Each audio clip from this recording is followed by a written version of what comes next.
ጸሎት ዋናው ቢሰለቻችሁም ባይጥማችሁም ቢመራችሁም እንቅልፍ ቢላችሁም ሐሳባችሁ ቢበተንም ምን ቢልም እንደውም አንዳንድ ጊዜ ደና ውለን ደና ያደርነው ሰዎች የጸሎት መጽሐፉን ስንይዘው ኃጢአቶቻችን ሁሉ እንደ መስታወት ይመጣሉ፣ ይዋጉናል።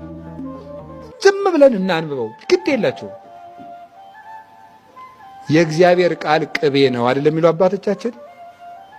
ቅቤ ስለ ቅቤ ብትማርም ባትማርም ከተቀባው ምንድነው ያለዝብሃል። ጸሎቱ ቢገባህም ባይገባህም ከጸለይከው ልቡናህን ማለዘቡ ረዴት ማሳደሩ አይቀርም።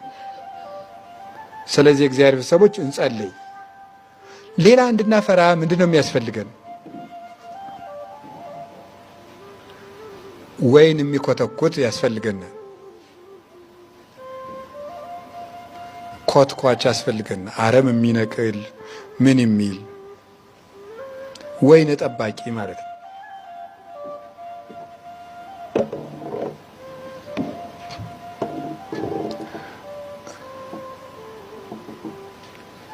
እነዚህ ሁለት ናቸው።